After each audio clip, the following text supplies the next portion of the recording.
Ladies and gentlemen, we welcome you all to the business update call of Venus Pipes and Tubes Limited, hosted by Ambit Capital.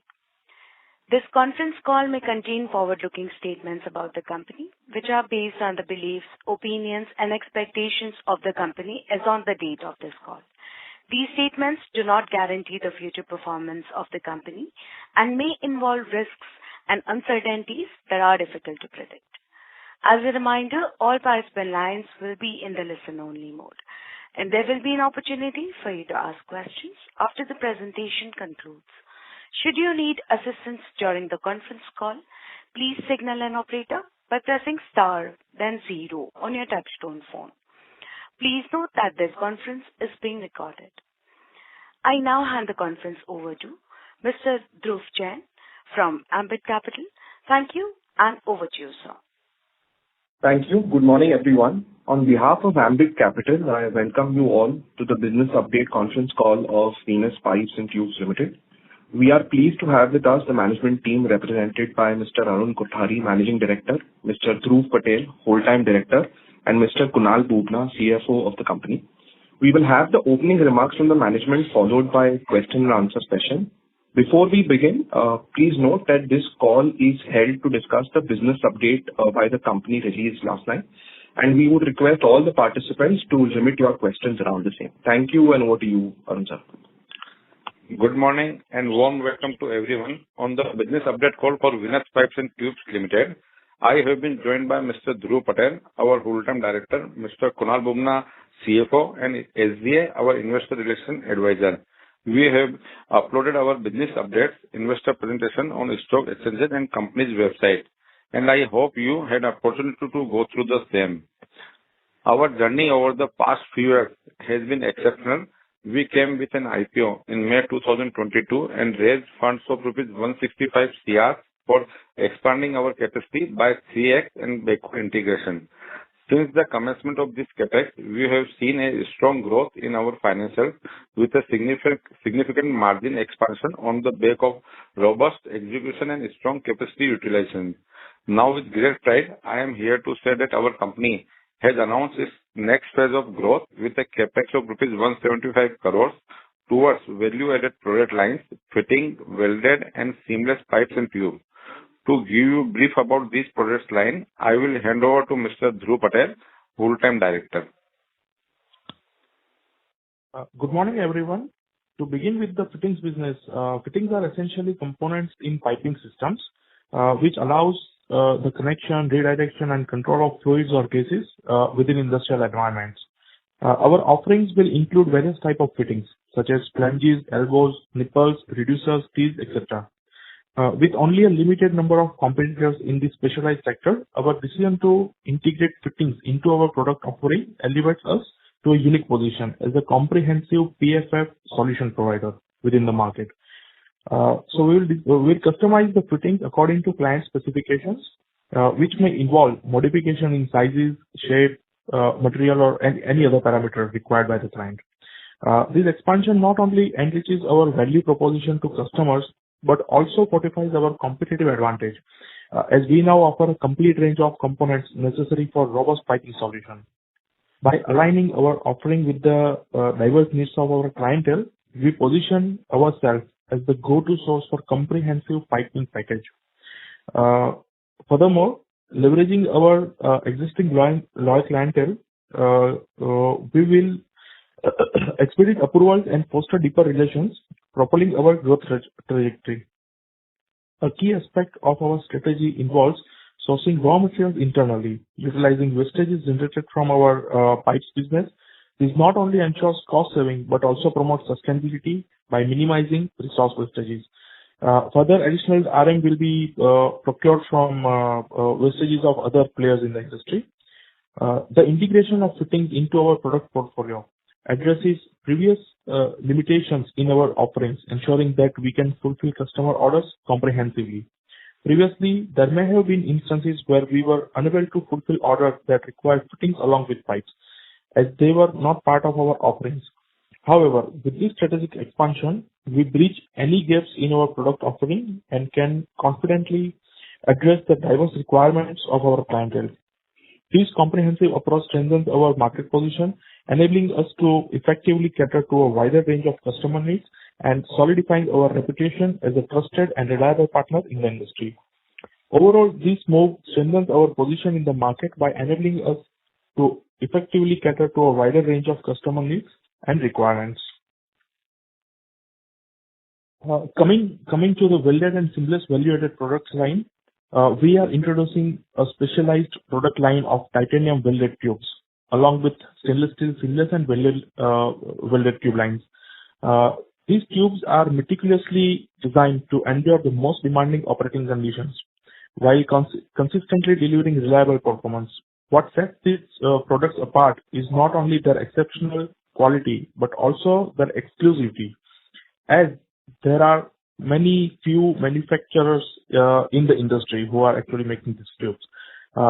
Their high precision design poses a formidable challenge for potential competitors, further solidifying our position as a leader in the market. An important aspect of this product like expansion is the inclusion of titanium grade of welded tubes alongside stainless steel variants. This strategic move enables us to cater to industries where hygiene and purity, such as food processing and pharmaceutical, are utmost important. Additionally, our offerings extend to sectors like nuclear and power, where the robustness and corrosion resistance of titanium grade tubes are essential. By offering tubes and pipes of such high quality, we provide our customers with confidence in the performance and longevity of their system, reinforcing our reputation as a trusted supplier of world-class piping solution. I now hand over to Mr. Arun Kothari, who will take you through the financial controls. Thank you, Mr. Dhruv. So the capex will be executed in two phases. In phase 1, we are allocating approximately rupees 115 crores towards the development of fittings and welded tubes. We anticipate commencing operation for phase 1 by March 2025. This initial investment will lay the foundation for our expansion and set the stage for further growth opportunities. Moving forward to phase 2, we have earmarked a total outlay of rupees 60 crores, which will be directed towards fitting as well as welded and seamless pipes and tubes capacity expansion. The decision to prioritize either seamless or welded product in this phase will be based on the demand outlook and market dynamics. We anticipate the commencement of operation for phase 2 by December 2025, further solidifying our position in the industry. Venturing into these value-added product lines present a significant opportunity for the company to achieve a high return on capital employed. This initiative was strategically poised to enhance profitability and drive sustained financial growth. Regarding the profitability, we are confident that our return ratio will remain healthy and non-dilutive. Our overall margin are expected to exceed the mid-teens, aligning with our current performance. Additionally, we anticipate maintaining assets turnover at similar level to our current operations, ensuring efficient utilization of resources and maximizing returns. Coming to funding for the capex, approximately 40% of the required funding will be raised through the issuance of warrants with a significant portion allocated to promoters. This approach not only demonstrates our commitment to aligning interests with our stakeholders, but also ensures that active participation in our growth journey. The remaining 60% of the funding will be sourced through a combination of term loans from banks and internal accruals. By leveraging external financing in conjunction with our internal resources, we aim to optimize our capital structure while minimizing financial risk. This approach provides us the flexibility and stability needed to support our expansion plans and capitalize on growth opportunities in the market. We remain committed to maximizing the shareholder value while maintaining a strong financial foundation that supports our long-term success. As we embark on this exciting journey of our expansion and innovation, our commitment to driving sustainable growth and delivering exceptional value to all stakeholders remain unwavering. With a clear vision, strategic investment, and a dedicated team, we are poised to seize opportunities, overcome challenges, and achieve our growth objectives. By staying true to our core values of the integrity, excellence, and customer focus, we are confident in our ability to create lasting impact, foster meaningful partnerships, and drive success for our company, all those we serve. I now open the floor for Q&A. Thank you very much, sir. We will now begin the question and answer session. Anyone who wishes to ask questions may please press star and one on their touchtone phone. If you wish to withdraw yourself from the question queue, you may press star and two.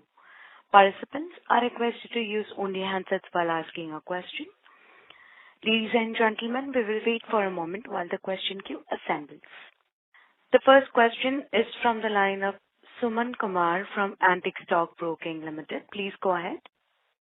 Mr. Kumar, I have unmuted your line. Kindly proceed. Good morning. Am I audible now? Yes. Yes. Thank you. Thank you for the opportunity. My first question is just regarding Arun sir, can you please just throw a little bit light on what would be the capacity? Like, this is the capex we understand, that about 170 crores, but a little bit on the capacity of the actual fittings. Like, I just want to get a sense what is the capacity utilization typically for this, because this is something new that we are doing. And also the second question is on the manufacturing front, like what is the exact process of how these are made? Like, we have all the raw materials which we said that we'll use as wastage. So am I to understand that this will be melted and casted into these shapes, or like what is the typical manufacturing process like? Yeah, so basically if you see, if you see fitting business are primarily, if you see not from capacity perspective, I think it will be more from the revenue perspective of the investment what you put in. So we believe in the fitting business, out of this total capex, we intend to deploy around 60% of this total capex towards fitting, and we believe, as we said, the asset turns would be similar to what we are in the current business. So it seems to us typically more than 3.5x of the deployment of the fund. So that how we generally better to see the fitting business, because there are a number of SKUs involved in the business. And from the side of our welded and seamless tubes, we have been saying that our intent is to grow at least 15 to 20% from the capacity perspective. So that intent we continue to foray into going forward also. And those capacity would be in the range bound of around 20% of our current capacity. And if you see from the perspective of, as you said, melting and all, basically, this is, we will not be melting. There are a number of machines which will be required for manufacturing of these flanges, elbow joint, long band, nipple reducer. It can be press mill, it can be bending machine, it can be beveling, it can be laser cutting, it can be handling, pickling, and induction bending machines. So primarily this type of machine would be required in the manufacturing of these fittings. Okay, sir. Thank you. And just one more question, if I can add in. This is regarding the titanium welded tubes. Sir, where would be procuring the raw material? Like as I understand, titanium is quite costly, and in terms of value chain. So can you just please throw a little bit of light on that? Yeah, it would be imported basically. Okay. Okay. Thank you. Thank you. A reminder to all the participants that you may please press star and one to ask questions. The next question is from the line of Kunal Kothari from Venus Pipes. Please go ahead. Hello. Thank you for the opportunity, and I am from Centrum Broking. So wanted to understand the application of these titanium tubes and pipes. Like you have mentioned in the food processing and in other areas as well, but where exactly it is used, and anything about the market size right now, and and which are the other players who are producing in India, and what could be the overall import mix which are meeting the current demand. Can you just broadly explain the market scenario about the capacity that we are getting in? See, basically, titanium grade is not used for food processing in pharma. It would be primarily used by many of the government companies. You can say the sector like power, nuclear, and others. So these are the predominant sector and procured by government and all. And see, there are very few manufacturers of the same in the country, but the requirements are there. there are many projects which come to us which include this as a small portion or not a very big portion, but the portions are there.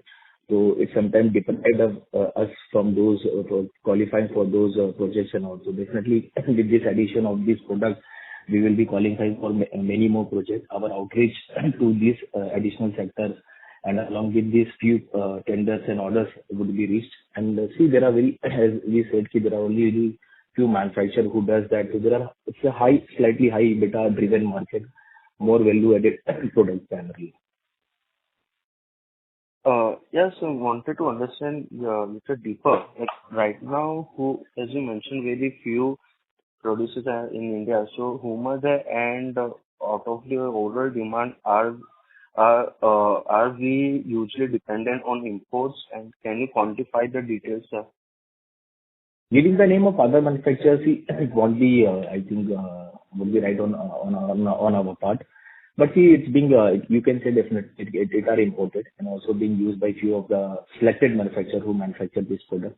But as I said, their volumes are not too high. But again, the capacity what we are coming with, there are enormous demand for those capacity to an extent the capacity what we are coming in the market. And how much we are looking to set up the capacity in such tubes? As I said, the entry is at 20%, the total phase 1 and phase 2 would start to 20% of our total capacity. Out of that, you can say 50 to 60% will come in this phase and balance will come in the second phase. Sir, I could not understand properly because our capex is 20% tubes altogether. So for the tubes, how much the capacity we are getting? For that pipes and tube as a total, I am saying the capacity would be 20% of our total current capacity. And out of that, 60% of capacity will come in first phase and balance 40% will come in second phase. Okay, so out of 38,600 ton, around 20% will be in these tubes. It's not tubes and pipes also. Tubes and pipes. Okay, and so second question regarding stainless steel, seamless and welded pipes. So we have mentioned both, like even in seamless. So the existing product line of the seamless pipe we are increasing further, or it is also a new range of products? Kunalji, especially what will be our planning to do?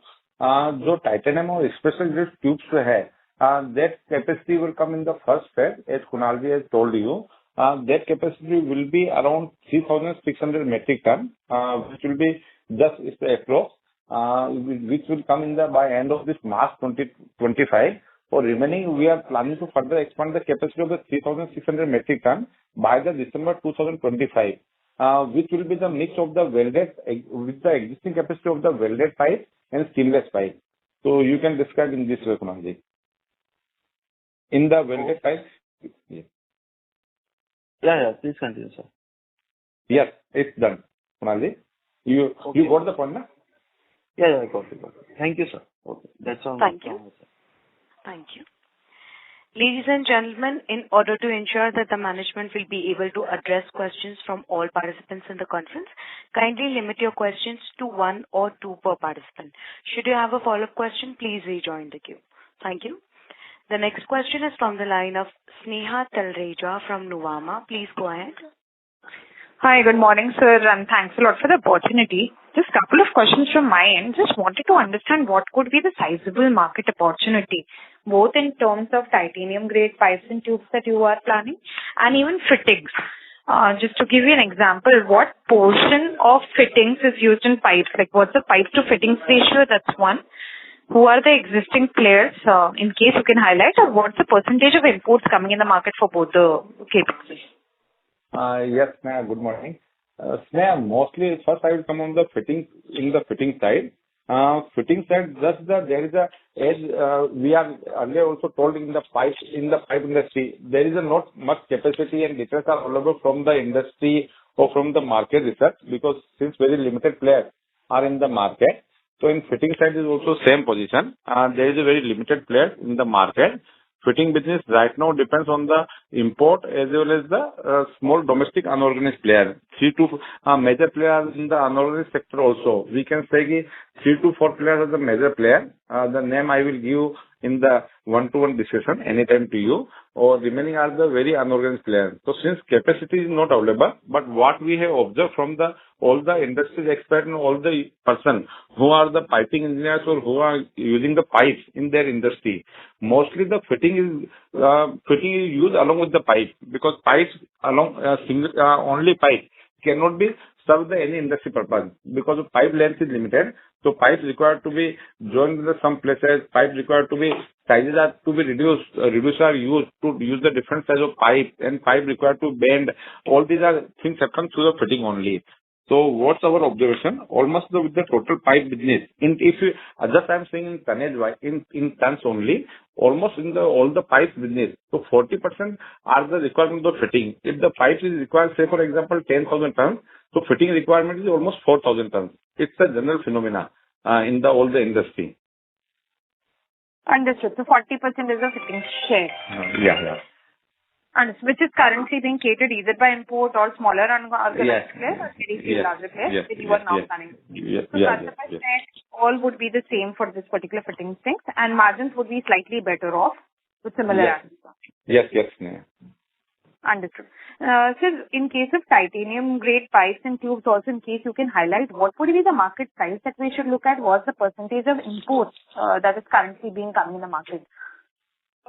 Since the month data is not available, but right now we are expanding the titanium, not only titanium, we are expanding the capacity of titanium and the food hygienic tubes in the both the sides. So total capacity of we are procuring this type of machinery which can be used for the hygienic tubes as well as for titanium tubes. So for including both, we are putting up the capacity of the 300 metric ton per month. So with the very good, right now there is a good market for hygienic tube as well as titanium tube. So titanium tube right now, very few players in India is manufacturing, which will be around, we can say, 100 to 150 metric ton only per month. Or remaining capacity of the titanium tube is imported from the Korea or Japan in other country. So whatever machinery we are putting the machinery can be used for titanium tubes as well as for the hygienic tubes. So there is a very good demand of the hygienic tubes. So we can say for hygienic tubes, demand in India is more than 1,000 metric tons per month, or only 1 or 2 players is manufacturing this type of tubes. Understood. So that was really helpful. Thanks a lot, and all the very best, team. Yes, thanks. Thank you. The next question is from the line of Nirav Shah from GC Holdings. Please go ahead. Yeah. Good morning, sir, and thanks for the opportunity, and congratulations on this announcement. A couple of questions, most have been answered. But firstly is generally what is the range of titanium content in a pipe, and typically if a welded pipe goes for 3.5 lakh, what is the corresponding titanium pipe? What level it goes at? Good morning. The titanium is a different standard compared to the stainless, and the grades are generally grade A, grade B, grade C like that. So it is categorized accordingly. So mostly for these applications, the grade B titanium tubes are used. But range will be like titanium content will be like 5 to 10%, or just wanted to get that. Much more than that. Much more than that. Okay. Yes. And these again are consumables like our existing profile. The replacement will be like 3, 4, 5 years, something like that. It depends on the design and everything, but we have seen a consistent demand since last 3-4 years. We have been observing this product, and there is a consistent demand from the government agencies. So, approximately of the 1,000 tons of hygienic and plus the titanium grade, what percentage will be the replacement demand? Sir, as per our knowledge, we are also not sure about stainless steel, what is the replacement cycle. So this is also not, we cannot forecast what is the replacement cycle, but it will be definitely replacement, and new demand will be always be there. Got it, sir. Great. Thanks, sir, and all the best. Thank you. Thank you. The next question is from the line of Asim from DAM Capital Advisors. Please go ahead. Hi, good morning. So two questions. One, the two phases that you mentioned, can you just talk about the time period over which this capacity would be ramped up? Would it be usual 3 years' time, or would it be earlier, given the demand-supply scenario today?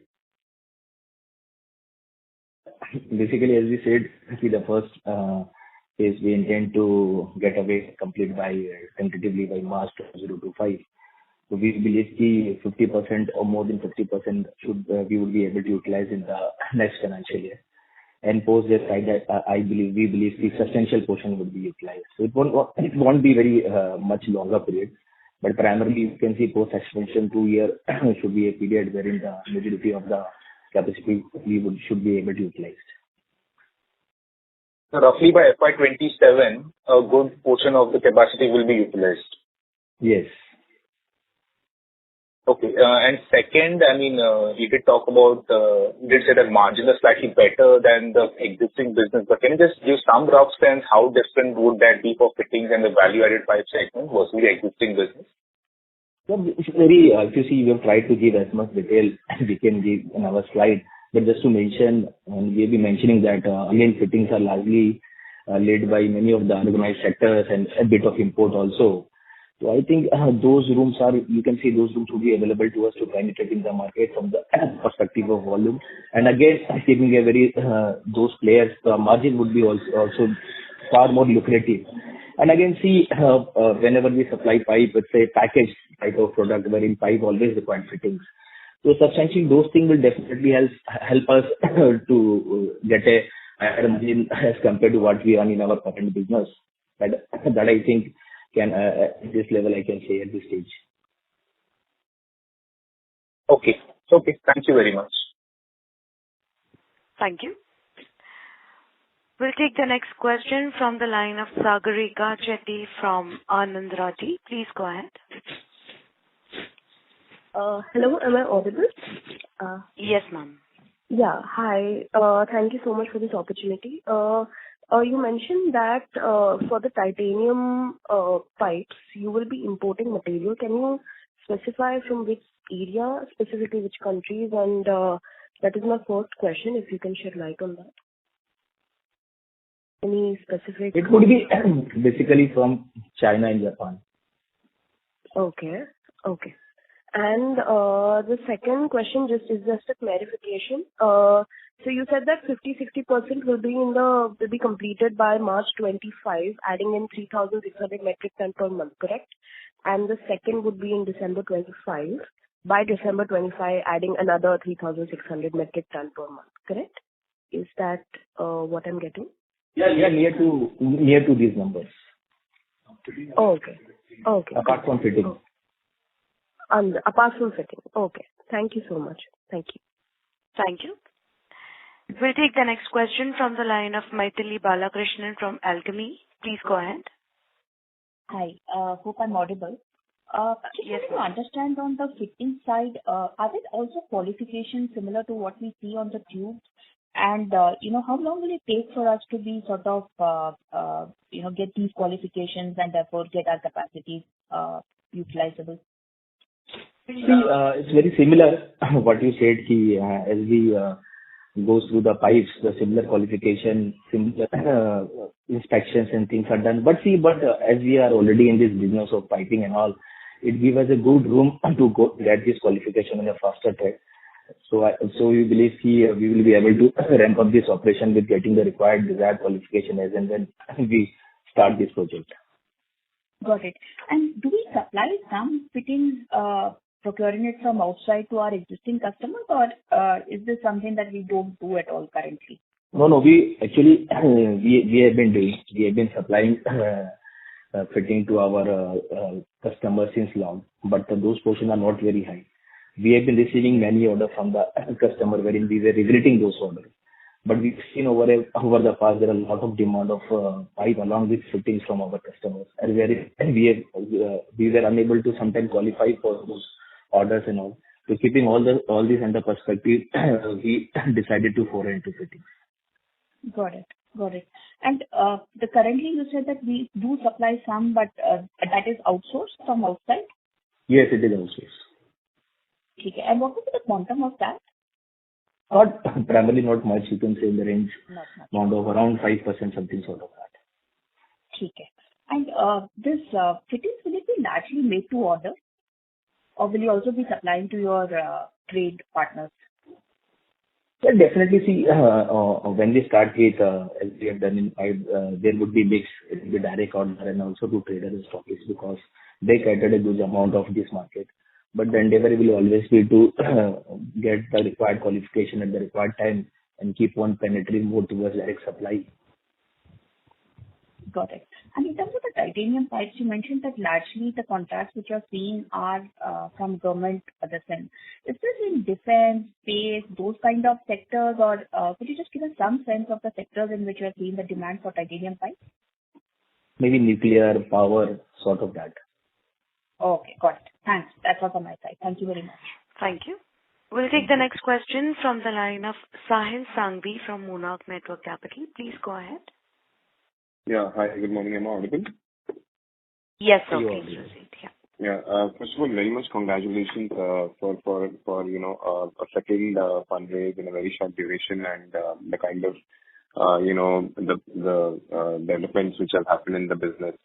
My question is around margins again. I think while you have given some details about the margins in the fittings product, but for the titanium pipes and tubes, both welded and seamless, the margins will be how much better than the normal tubes and pipes that we're doing? If you can quantify some numbers. And I would also want to understand what will this have an impact on our blended margins, I mean the overall consolidated margins. See, again, we have given case would be definitely this titanium will be higher margin as compared to what we earn in our current business, and it will be basically titanium welded basically. But again, quantifying a specific number won't be very prudent for us to quantify at this stage. But as an investor, we go ahead, we will definitely give you more color on this. But again, as we said, the margin would be high because, as we said, there are only a few manufacturers in the country. Not everybody want to manufacture this type of complex type of grade of pipe. So I believe definitely this margin will be higher than what we earn in our current business. Would you be able to give a range like 20 to 30% higher or anything like that? So definitely higher, but again, I don't want to be specific on the range because those range can be also high, what you are thinking. But those range will come up later. And do we see the blended margins of the consolidated margins of our the complete business going higher now because of these high value-added products now? Yeah, definitely the intent is very clear to go into this value-added product wherein those blended margins on the side of both the product keep on increasing. On optimum utilization, can we really cross 20% or that is very far-fetched? I think again a specific number won't be very prudent to give at this stage, but again it will be a higher margin. Sure. Thank you so much. All the best. Thank you. The next question is from the line of Kunal Kothari from Centrum Broking. Please go ahead. Yeah, thank you once again for the opportunity. So firstly, I want to understand on the overall capex, the fund allocation. So one is that the funds are coming by issuing warrants. And further, we are looking from debt and internal accruals. So as I see that from our records that we are having a negative operating cash flow. So going forward, how much you see that we can contribute from the internal accruals and how much we will be taking debt to fund the capex? Yeah, basically, if you see out of this total project, we primarily intend roughly in the range of 40% from warrant and roughly in the range of 30% from term loan and roughly around 30% from internal accruals. So definitely FY25 would be a year where the margins of business and the top line would be far more better and increasing So I believe the internal accrual will be there, which can serve up to 30% requirement for this project. So, are we looking that we will be operating cash flow positive from FY 25 and 26, and that will help to fund the CapEx? Definitely, the intent is that only, and we believe we should be able to achieve. Okay, sir. So secondly, with my limited knowledge on titanium tubes, I think they are also being used in the aerospace and I think other defense areas as well. Does the grade and product profile is different than what we are looking to set up the capacity? See, the predominant sector we have tried to highlight. There are few other uses. So definitely, we will be aiming other sector and other zone also, as and when we come up with it. Okay, but the existing capacity provides us the flexibility to cater that areas as well, or do we need to take another capex for that specific requirement? See, there may be some grades and other difference that we need to see going forward. Okay, so thank you so much. Thank you. The next question is from the line of Amit Kumar, an individual investor. Please go ahead. Yeah, morning. Congratulations for entering a new business. So my question is when we can expect the revenue flowing into a P&L, and what would be the quantum? And the second would be what revenue CAGR we can expect in next 5 years, starting from FY 26 to FY 30 and 31. See, what we believe the one of the phase one we're targeting by March 2025. So as I said, it is around 50% of those utilization we are targeting for 25-26, and 26-27 should be a year where substantial portion of those utilization should be able to serve. And see, keeping all this, and second phase we are intending by December 25. So 26-27 would be the major 50 or 60% utilization for the second phase, and again 27-28 would be another year where maximum utilization from second phase should come. See, the intent is that it's to grow, and I believe keeping all these growth sector, if you see for coming 3 years, I believe at least top line wise, if you see 30% growth should be there, roughly range bound number going ahead. Thank you. And what would be the expected CAGR revenue growth from new business starting from FY 26 to 31? Like in earlier calls, we guided for 30 to 40% growth for current business. So can we expect the same CAGR revenue growth, or it may be a little less or more? I mean, it will be in those range bound for initial year, definitely. Thank you very much for giving me the opportunity. Thank you, and all the best. Thank you. Ladies and gentlemen, that was the last question for today. I would now like to hand the conference over to the management for closing comments. Over to you, sir. Thanks to the participant for attending this conference in very short notice. If you have any further questions, so you can contact to our investor relation advisor, which is SGA. You can contact them anytime. Thanks a lot to everyone, and have a good day. Thank you, members of the management. Ladies and gentlemen, on behalf of Ambit Capital, that concludes this conference. We thank you for joining us, and you may now disconnect your lines. Thank you.